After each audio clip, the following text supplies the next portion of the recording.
Welcome everyone to another episode of the Ol'Timers comic book show, where the hosts aren't old, but the comics most certainly are. Joining me this week is our old mainstay. It is the Professor. Hi, Johnny. How are you? I'm very well. Neither of us have a horse in the race, but our friend over on No Prize, Lucas, he'll have his Eagles shirt on at the time of recording. He'll be hitting the tequila. Will he be hitting the tequila to celebrate or commiserate? Which will it be? I think he'll be commiserating. I think so too. I think the Eagles have gone as far as they're going to go. I think the 49ers are going to beat them today. I think that Niners defensive line is probably going to absolutely destroy the defensive line of the Eagles. And I know the Eagles aren't shabby on defense, but you know, Niners got Debo, they've got McCaffrey, who can, you know, catch and run at the same time. So, you know, there's lots of. I imagine there's a play that I've been screaming for when the Dolphins were playing recently. No one runs it anymore. The screen pass to the running back. I think with all the defensive being like quarterback happy, nobody throws a little screen out to the halfback anymore. Yeah. Why don't they do that? But anyway, let's see some tape. And of course, for all you AFC fans, not that Bud or I care particularly, because neither are we. Is it Bengals over Chiefs? Chiefs over Bengals? I think the Bengals are going to win. I think Mahomes is hurt legit, and even though they're doing a good job of kind of not really giving the Bengals anything to go with press wise, I think he's really hurt. I think we've got this precedent on this, isn't there? You know, he was hurt in the Super Bowl against the Bucks. You could see it. Yeah. Cool. Anyway, enough about the jocks. Be gone. We're here about comic books. And last time we were here, I was off to a comic book mart. So I think it's only fair that I share my most recent editions. Yeah, let's see. What'd you get? Miss Marvel #1. There you go. Look at that. This is priced at £40, but the guy had a 20% sale on. So he told me it was £32, and I said, we might as well just call it £30 for, you know. Was that the only one you were missing? Yep. Done. Yay. Now what? Well, now what? That's a good question. Spider-Woman, probably. But there we go, to complete it off. There we go. First appearance of Binary.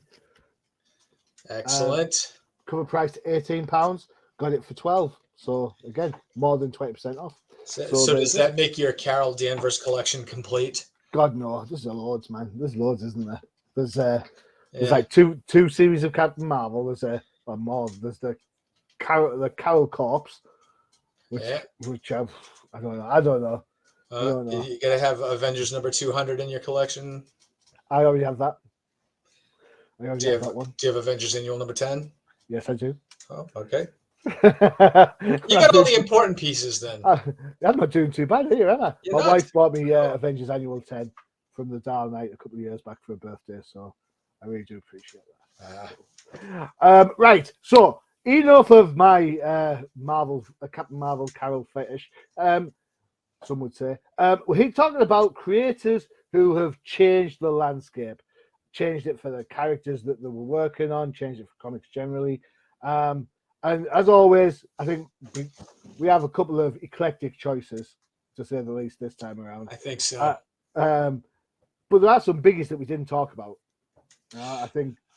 Yeah. What do you think? So the thing that kind of struck me, because I love the idea of the creators coming in and really kind of not just changing the direction of a book they were on, but maybe just changing the direction of comics in general. And someone that we're not talking about that I think had a huge impact on DC and Marvel, really, Frank Miller. We didn't talk about, Frank Miller with The Dark Knight and on Daredevil. Yep. He revolutionized Daredevil from a writing aspect and art. So that to me was huge. And of course, Mhm. Dark Knight Returns when he was on that was just Mhm. insane. And then going over to was it Dark Horse that he did Sin City Yep, initially? Dark Horse. Yeah. Sin City 300. Yep. all So that. even and back then, I imagine we could call Dark Horse an independent publisher, right? So Yeah, so he hit all three. He hit all three, and then he off to did. Hollywood he goes. So RoboCop 2. Let's not talk about. um, yeah, and I think I think writing wise and artistic wise, I always think more along the lines of an artist coming in and really kind of changing the way things look, right? Mm-hmm. So we have you can credit McFarlane on Spider-Man, Yeah. changed basically every artist after them tried to emulate Yeah. McFarlane, right? Larson, Bagley. Well, So so some better than others. If you're yes, talking Spider-Man, for me, I think the big one, the big change is John Romita Senior. yes, Yeah. Now, for a lot of people, Romita Senior is their Spider-Man. You know, you've got the classic Glenn look, you've got the classic MJ, you've hmm got Peter, you've got Harry, you've got Norman. You know, that's the high note of Spider-Man, right? right, yeah. And I mean, and John Romita cut his teeth on romance comics Yep. in the early '60s, late '50s, and that him bringing that style to Spider-Man really kind of I think brought the book to a whole new like maybe next generation of readers, right? So because Sweet. at that Yeah, point for sure. Spider-Man was only like 3 years old, so Yeah. but having Ramita on that book for a long period of time, Mm. that was the book. He was the style that influenced all the styles to come on the book. Yeah, because we 70s. always talk about Jack Kirby, and rightly so. We talk about Yes. Steve Ditko, but Kirby's work, body of work, volume wise, is massive compared to some of the stuff Ditko was around for. Other names we don't talk about, or we're not talking about. Denny O'Neil and Neil Mm-hmm. Adams for Green Arrow, Yep. and Green Lantern. Yep. Neil Adams. Yeah. Yeah, Carmine Infantino. Yeah, If they so were to go way back to Showcase, yep, that's what I'm thinking. okay. Bring it back to the Flash, Yeah. and give I it mean, that whole crew. that's the beginning of the Silver Age. So Mm. that's if you don't get any more changing than that when they name an era after you. So True that. True that. However, of course, giant size X-Men #1 yes. Yeah. would possibly be up there because I mean, that second generation of mutants, Wolverine, Nightcrawler, Storm, just those three by themselves, they're still massive now. Yeah. Wolverine especially. So Yep. yeah, Yeah. cool. You're not getting any argument from me there. Changed the course of Marvel, really. Mm, You know, mm, with definitely. all Brought right. in the event books down the line. Who would think it, right? It all started with X-Men. Damn you, X-Men. Which is why we're Chris going to talk Claremont. about. All right, then. So we're going to talk about 3 books, and despite all the great books and creators we've talked about, we've gone a little bit out of left field with this. And I don't know if it's by choice or by good management, but there's like some wonky choices. Aye, really,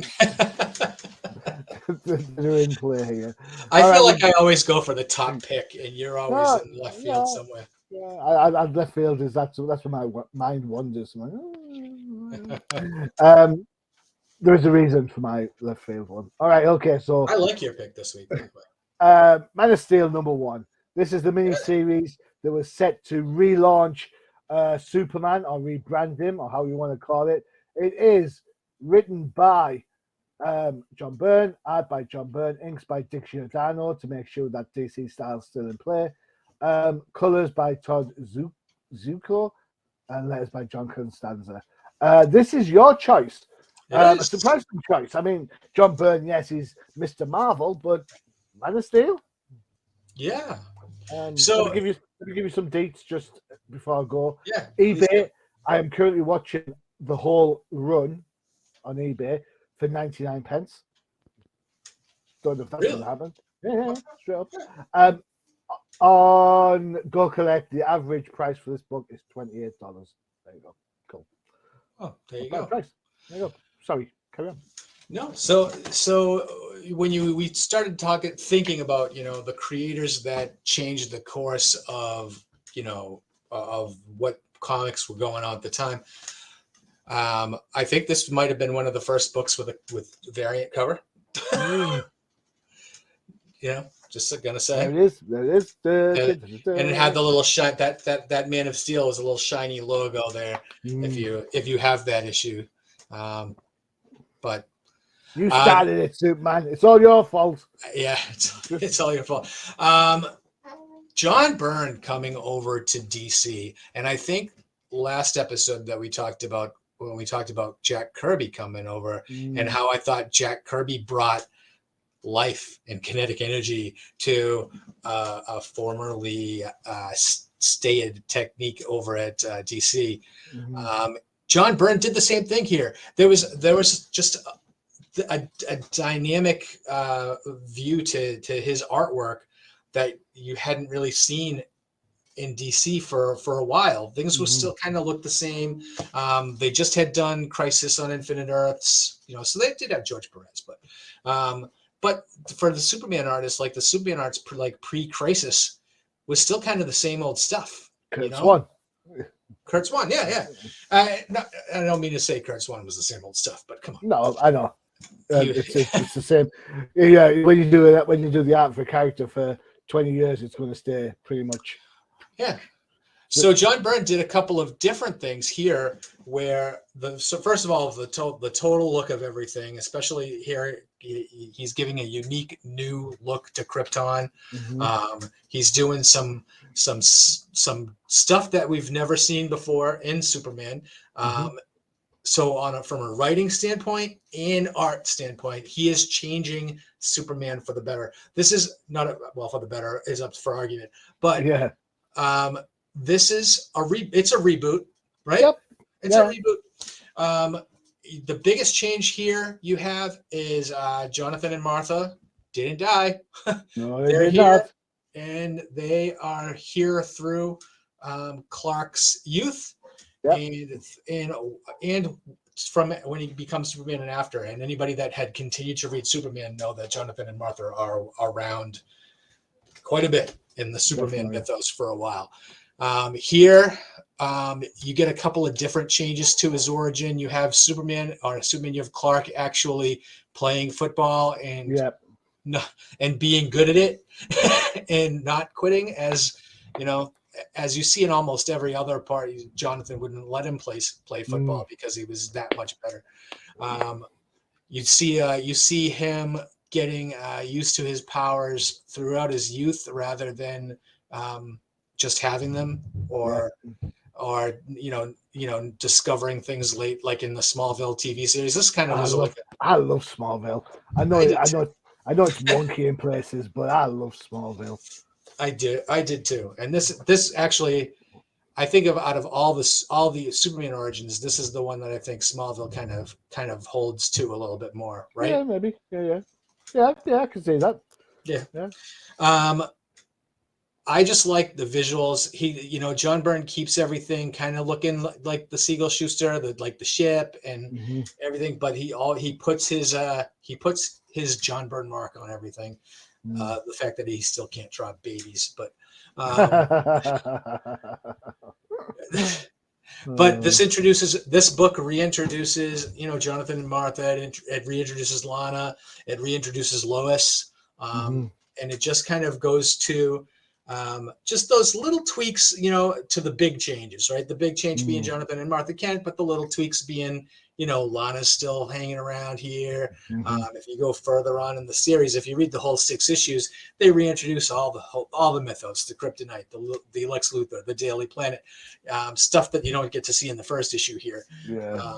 But to me, this book came out in 1986. It was the second year, I think, of my comic collecting, like hardcore comic collecting. I had read some Superman prior to this, but this was my first actually reading the origin story, Mhm. other than seeing Christopher Reeve in the movie. So I knew this was a little bit of a change, Yeah. but I followed John Byrne off of Fantastic Four over to here. Yeah. So this launched my DC fandom for quite a while. Post Really Crisis, Legends, Man of Steel, yeah, Batman Year cool. One, all that stuff. I was just this whole 1986 was a really big DC year. Yeah. To be fair, 86 was a DC year for everyone. You're talking Dark Knight Returns came out in 1986. And I Yep. think a lot of people, as successful as Dark Knight Returns was, I think a lot of people expected the same for this miniseries. Yeah, And I don't think this miniseries changed anything dramatically. I mean, the Dark Knight Dark Knight Rises, absolutely got rid of the Camp Crusader. yes, Yeah, I mean, I know that Daniel O'Neill and Neil Adams tried it back in the late 60s, early 70s, and were somewhat successful in bringing back the Dark Knight Detective. But even then, the majority of the public was still thinking Batman equals Adam West. hmm Dark DKA just came back and DKR just changed that all, and everyone. It made Rolling Stones. It was a massive cross media piece. And I think DC wanted this to do exactly the same. And I don't think it did for some reason. I don't know why that was. Well, this book was the relaunch. This is post Legends, right? So Yep. Legends came out, and that was also done by Byrne. But then out of Legends, there came the Man of Steel, which was the Uh-huh. Superman reboot, the Justice League, which was the Mm-hmm. DeMatteis Giffen Justice League with Maguire on art. You got the new Wally West Flash came out of Legends. Very good. Love Yeah. the Wally West Flash. I'm trying to think of what else came out. Did they waited a while to reboot Wonder Woman? I think. Yeah. The Wonder Woman changed it back from And that was being the George Perez Wonder yeah, Woman. Yeah. yeah. So there was a lot of new stuff, or Mm, not new, but rebooted, just different direction yeah. stuff that was coming out of DC. And so when we started talking about the different directions on books and creators. This was the first thing I thought about. So Cool. That's a good shout. Good shout. I enjoyed reading this book. For me, I loved the Krypton pages. I thought the Krypton pages were probably the best of the book, if Yep. I'm honest. Um, I thought those pages were just so clean and antiseptic, like the world was supposed to be. Yep. And I thought this Logan Run style future was absolutely brilliant. I loved it. And the whole Um, idea of like the babies gestating in like a chamber, and like they're not, yeah, the women aren't carrying in them. So yeah, you're right. Sterile, antiseptic, yeah. like you said. I was like, Uh, oh, the Man of Steel movie borrows a lot from the idea of babies not being just like carried by mums, and yes, the Matrix gets mentioned a few times. I agree, it is very Smallville when he gets to Smallville. Um, it's a good read, it's a fun read. There's a lot of writing in it, a lot of writing. John Burns like that. Yeah, I think he took lessons off Chris Claremont. Yeah. Well, they It's did work together for a long time. It's like, Chris, I've got 22 pages. What should I do? Right, boy, right. um, I had to laugh at some bits. Some of the dialogue doesn't read fantastic. It reads like Jerry Siegel and Schuster. It absolutely reads like that, and I think that's probably links to the idea you're supposed to be changing this up. And if I remember correctly, at the time, not everybody liked some of the little minor revamps. Had to laugh at this bit of dialogue here, where Clark said, "Oh, and then I met her, and her big, dark, beautiful eyes." I'm like, John Burns women have all had dark, beautiful eyes since Kitty Pryde, mate. However, And then, well, but you said she's dark, beautiful eyes, and then you look at her eyes are blue. I'm like, hey, it's like crazy. So, gets a bit cheesy how he gets his costume, but it's it, man. So you're allowed a little bit of cheese on that. But there's a charm to it. There's a nice, easy charm to it that I yeah, think, this is back in the day where comics weren't particularly political. They weren't trying to tell you a message. You're reading it for entertainment's sake, and you live. He's in Kansas, for Christ's sakes. Go Chiefs. Go Bengals. So he's going to be in a case of, you know, I've often said, and I say this at work all the time when people say about Superman, Clark Kent isn't Superman. Superman isn't Clark Kent. Clark Kent's his own person. If there was a building on fire and Clark didn't have his powers, Clark would still run in to save somebody. Yes. Because that's who he is. And I Yep. think this book starts to show that, you know, that sense of hubris when he realizes, you know, he shouldn't be playing football because it's a team game and, you know, he can't win it all by himself and all that sort of stuff. That Clark, that is Kurt Swan Clark, just there, right there. But all in all, I thought this was class. I thoroughly enjoyed it. Thoroughly enjoyed reading it. As I say, I'm watching the full mini-series to see if that comes up on good old eBay. But yeah, what a great way to kind of show how you can go back and take an existing character and kind of revolutionize them a little bit. Some changes, some good, some bad. You know? So I'm gonna just to put the cap on Superman here. Go for it. John Byrne on Superman. When I say that he revolutionized or you know reinvented the character, so to speak, this was another big moment for DC where the media actually grabbed a hold of this, and this was another big thing for Superman in the years that followed here, probably the next 10 years after this reboot. Every time something happened in the Superman comic, it made the news or it made the newspapers. But this actual John Byrne's run or reinvention of Superman here actually made the cover of Time magazine. And I went to the Washington, D.C., my freshman year of high school, a class trip, and we went to the Smithsonian. And they had Christopher Reeve's Superman costume in the Smithsonian, so you could see it. But wouldn't you know, right next to it, a copy of the Time magazine sitting on the wall. Whoa. John Byrne art and a picture of John Byrne drawing Superman. So that you can imagine just the idea of that it had the effect it had on pop culture here in America. Massive. Well done. Good call. Yeah. What a great shout. What a great story. Brilliant. Well done. Man of Steel. It isn't the most expensive miniseries out there. And yeah, some of the ideas might be like, oh, it's not like it is now. That's what the show's all about. Go back and check it out. And when you read it, you'll say, oh yeah, Smallville. Oh yeah, Man of Steel movie. Yeah. Even how he catches the plane.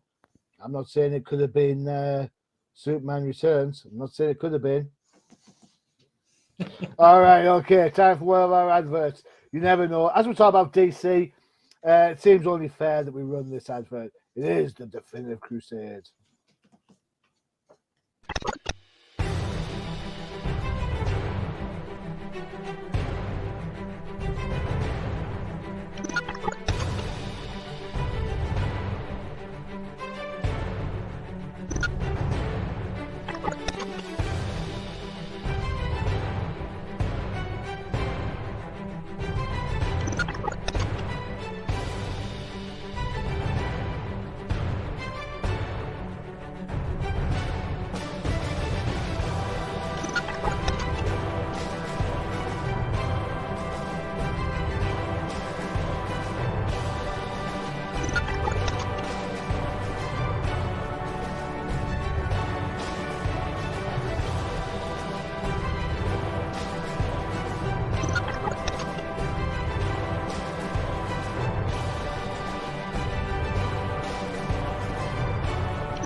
Definitive Crusade now dropping on Tuesdays, alternate to the No Prize podcast. There you go. Be there first to get your DC news. Next up is a book. I've got a feeling that we've looked at this book before. We have not. Have we not? We have not. Well, We've looked at in a similar era, but not that all particular right, issue. okay. That'll explain the sense of deja vu. So this is one of my picks. So this is Detective Comics 583 from 1988. I could not find a UK price on this.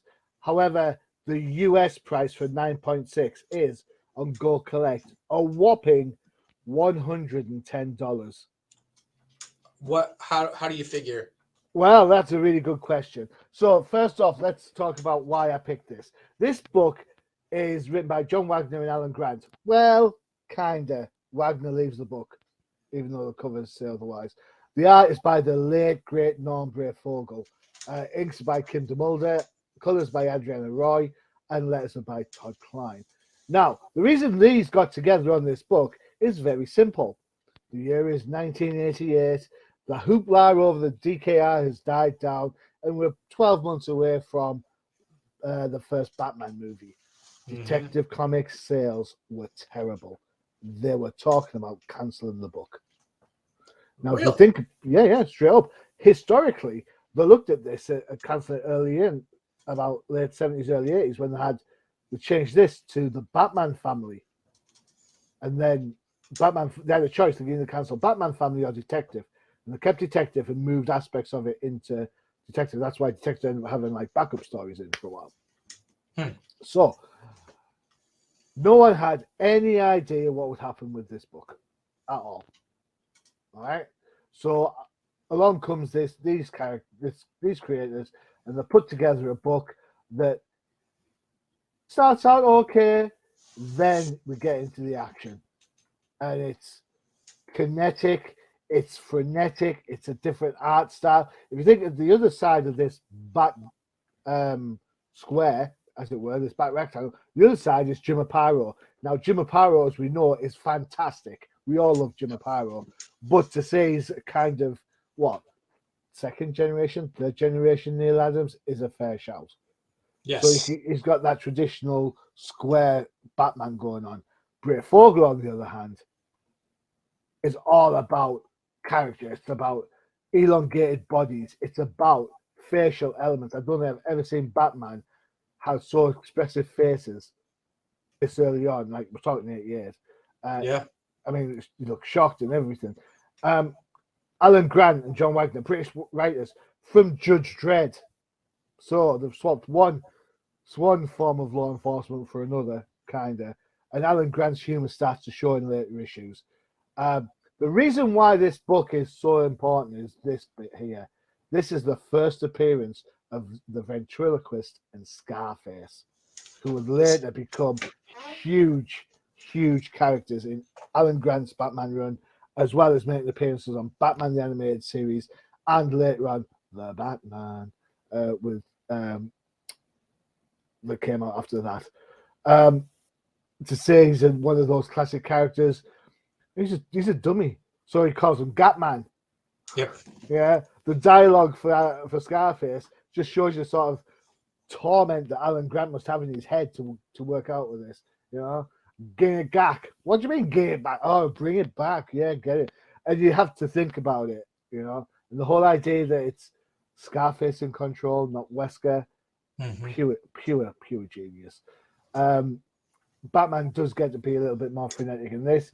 There we go. Big capes, shadows. I don't know what happened to his face in the top panel there. But it just looks totally different to what you'd expect. And I think, in all fairness, I don't think Brayfogle hits his stride till around 600. I was going to mention that. Yeah. But how important are these creators to Batman? Not only did they get moved from Detective onto Batman due to their popularity, but they eventually moved from Batman to create their own book, Shadow of the Bat.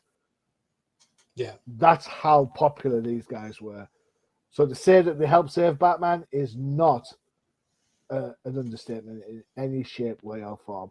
If you get a chance, and there's a couple of trades out there celebrating Norm Brayfogle's work, get it when you can get it, man, because you know what? You're going to get great art like this all the way through. I think this is a must for any Batman fan. There you go. And I think that Grant and Breyfogel's detective run, didn't they bring back a few of the older, not older, but the kind of the weirder villains Yep, like yep, Ventriloquist and Scarface. I mean, that's their big creation here. But didn't they yep, brought back Killer Croc? Didn't they? yep. They brought back the Croc. They brought back the Clear Faces. Yeah. Didn't Yeah, they did they Poison Ivy too? Right. They did a bunch of the villains that we hadn't seen in a while. they're And just so good. They were just so good. They did the Shadow of the Bat series is particularly well done. So, and of course, there were major players in the whole Nightfall thing. So, yes. so I think if you're a Bat fan, then you've got to go for, got to love this, got to love it. Well, and then you can judge the artist by how many people emulate him afterwards, right? So Breyfogle, I think, was the first one that did the really big pointy ears, right? Every time you saw him, it was always the big, like, I mean, even in that picture there, Yeah, always the big ears. And then who was the artist that came after it? Kelly, right? Kelly Jones. Kelly Jones. Yeah, Yeah, that was another big, that when you saw yeah. the ears on that, I was always like, no, they're trying to do Breyfogle there. So it's a great homage, to see someone that you think would have a great influence going forward. And yeah, Breyfogle was definitely, I think, the spots. And I love that last panel. I love it. They call him Scarface. You see the head spinning. That's Yeah. great. I love Scarface. He's class. Did Scarface make Scarface and the Ventriloquist? They were in Gotham, right? The TV show. I think they showed up in like in one of the seasons. I think. Well, I'd have to check. Did you watch the whole show? I did. Unfortunately, I liked some of it. I didn't like all of it. Yeah, me too. But I think the Ventriloquist showed up as, maybe it was like an Easter egg villain, but well, I'll look it up. I'm having a quick look. What episode of Scarface? Yeah, you're right. Yeah, he's in the episode Nothing Shocking. Yep. There you go. Cool. There you go. You're right. I like how in the Batman cartoon it always ends up with Scarface getting destroyed. Right. He always gets it, and Arnold's like, no. And if you have to, if you've got to see the episode with Mr. Socko as well. Mr. Socko versus Scarface. I remember that. What a great episode! Absolutely great. Of course, these wouldn't happen if it wasn't for Grant and Breyfogle in the first place. So you talk about emulation art-wise, we can count on your hands the amount of truly classic new villains that you get in comic books, right?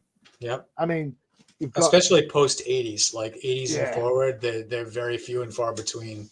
So, I mean, Grant Breyfogle created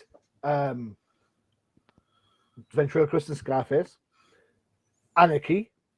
Mm-hmm. I can't say his name. The Obdaya man who kidnapped and killed Tim Drake's parents. Or one of them. I put one of them in. They created a whole Zaz. Victor Zaz is an Alan Grant creation. That was a great creation for a darker Batman post Dark Knight. So you think about all the times, even now, we see, there's a Batman event coming on. It's always the Joker. It's always the Joker, and yet no one's actually gone out of the way to create any massively new villains in the, and Bane. You can say Bane, but that's a combination of Chuck Dixon, Graham Nolan, Doug Moench. But Bane was also a product of this period, this time period as well. So, well, you think after that, I mean, who have you got? The Batman Who Laughs, who just looks like Judge Death from Judge Dredd. Really? Is that what we've got? Is that all we can come up with? And even he's a Joker derivative. So it's just,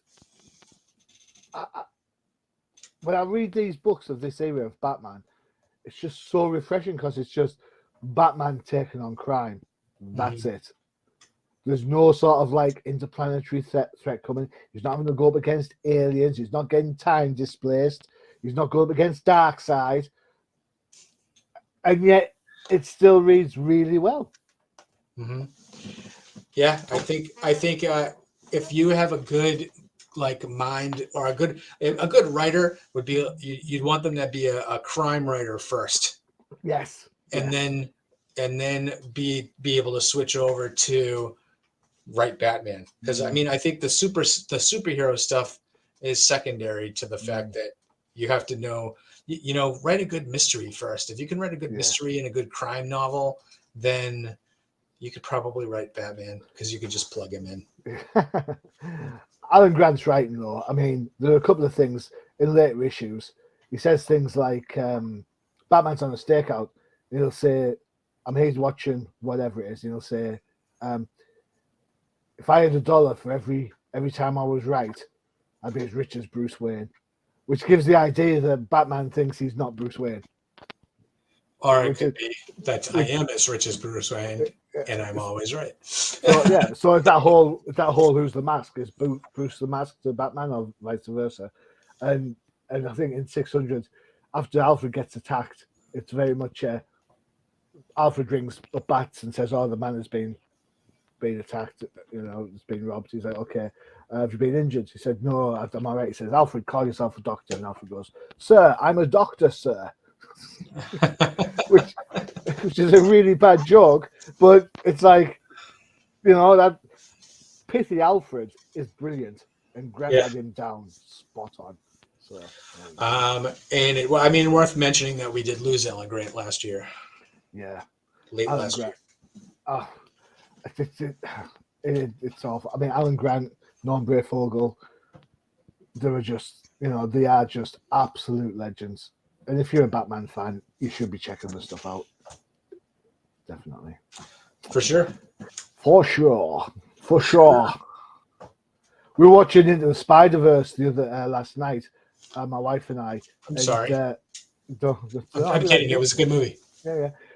And I'm like, she do that. My wife does this annoying thing like, "Oh, who's that? Who's this?" I'm like, and then this is who's the voices. And I'm like, all right, so who's the voice of Kingpin? And she was like, "I don't know." It's like, "Oh, you do. You love him. You think he's class." Yes, who is it? And I went, "For sure, Abby, for sure." in my best Boston accent. He looks at me and goes, "Donovan." I was like, "Yeah, there you go." She had to look it up. Leave Stryber. So yeah, there you go. Point of story number 1. All right, who ordered cheesecake? That would be you. I did order cheesecake. Woo! See, as people will notice, we're down the 13th Crusader, who's off looking for more Zatanna appearances. And normally we'd ask Al to join us, but Al's mum said that Al couldn't come out and play today. He has to go and do the shopping, so that's unfortunate. That is unfortunate. So that meant that somebody else had to pick 2 books, and snooze you lose, and I picked this. Primarily, there is a reason. The topic of the show is creators that change things around. Now, yes, this is Vampirella Strikes #1, Volume 1 from Harris Comics. Now, Harris back in the day were a fledgling independent. And when we talk about fledgling independents, there was a whole spate of independents like Innovation Comics who would use Cheesecake to try and promote their books.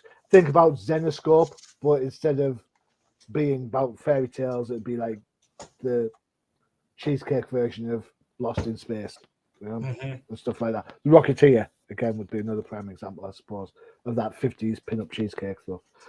So this is Vampirella Strikes, written by Tom Snagowski, art by Ed McGuinness, who, believe it or not, is still getting work nowadays. Ed Marvel, yeah. He's Amazing Spider-Man. He's currently destroying it up in Dark Web. Nathan Messengill is on inks, colours by Kevin Horn, Ron Perez and Bear Bite Graphics, with Robin Spears on letters. The reason why I brought this up, and it's an interesting thing, because during the week we talked to Al, and Al was like saying, "Oh, independent comics and stuff, and how they impact the future." Well, Vampirella Strikes is currently being published by Dynamite. still featuring the writing of Tom Snigowski. So he's Really? so he's taken like it's called the Snigowski verse, if you want to. And what's happened? He's kind of gone back, and Dynamite have said to him, "Look, we want you to write Vampy," and he's like, "Yeah, okay, as long as I can pick up where I left after Harris." I'm It like, doesn't "Yeah, really okay." roll off the tongue, though, does it? Well, it doesn't, but what can you say?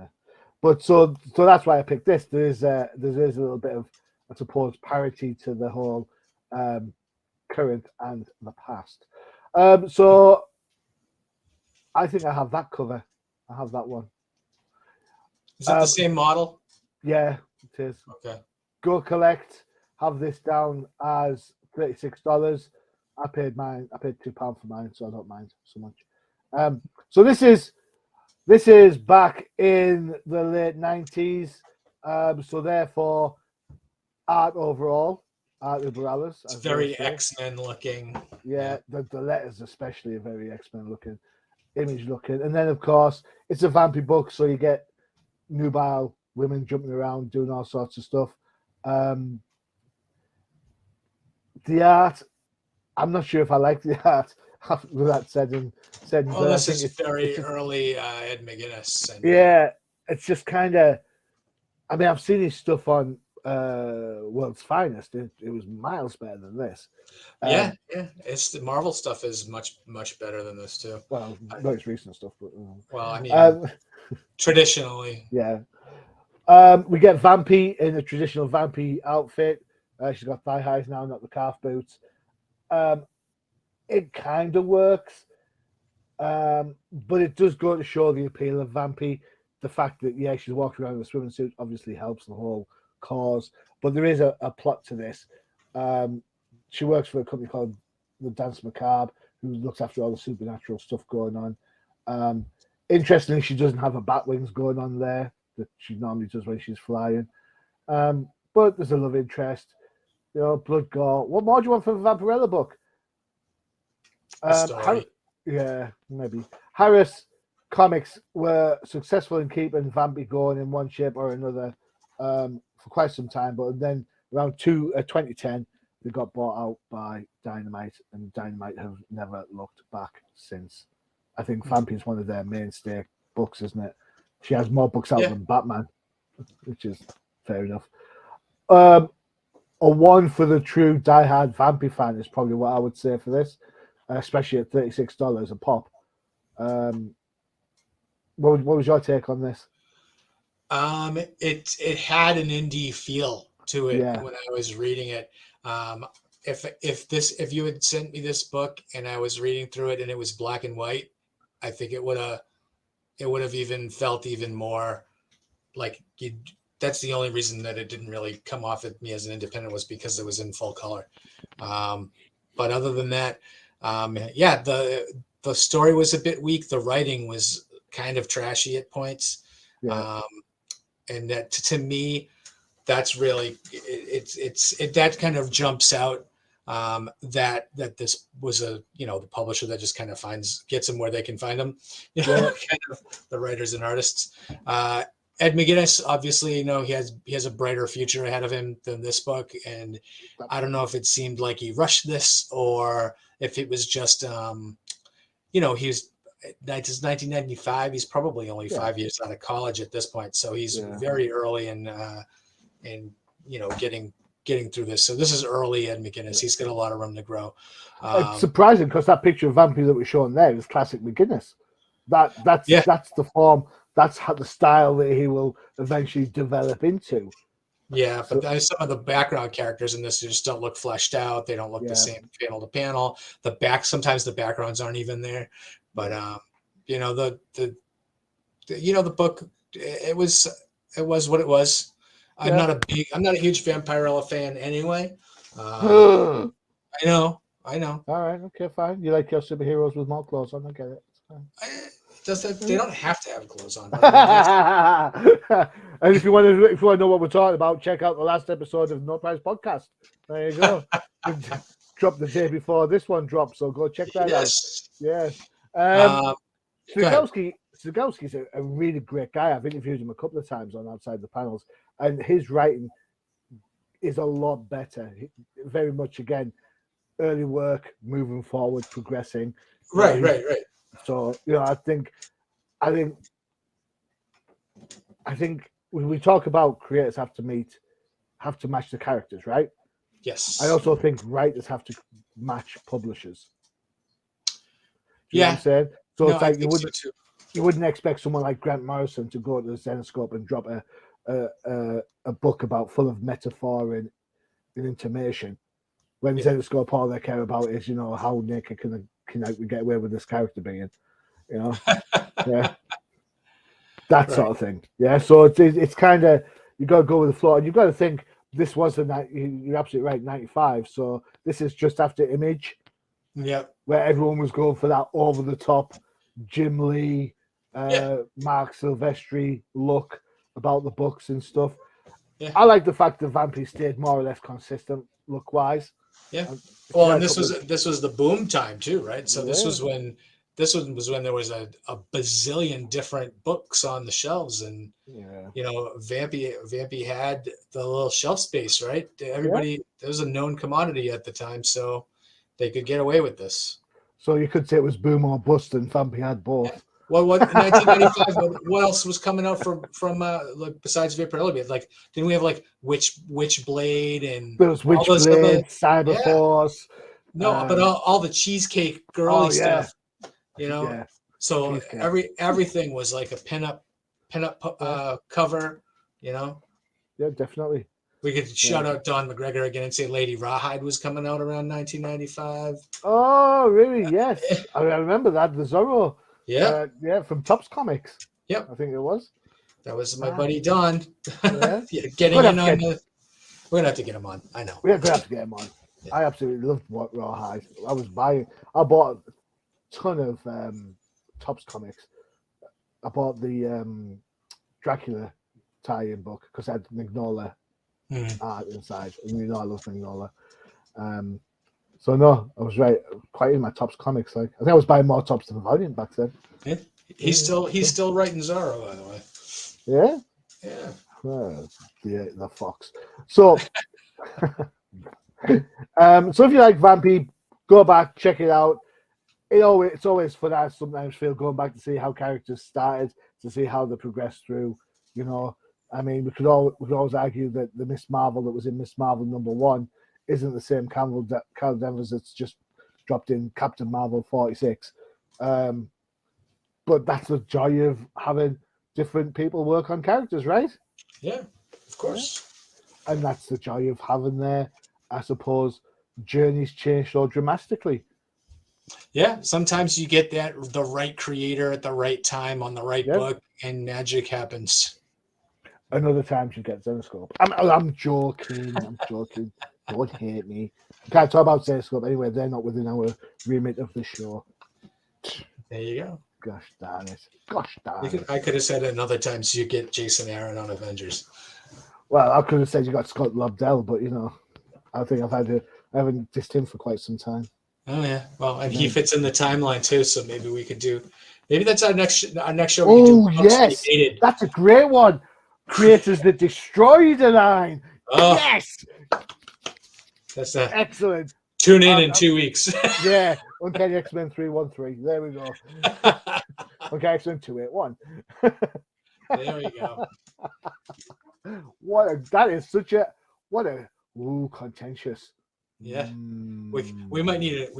That could be a two-parter. I think we could have to do episode.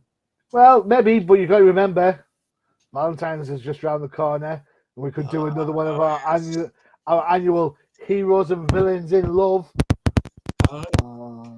We could do that. So we'll see.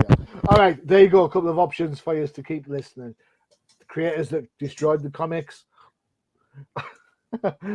and Heroes and Villains in Love.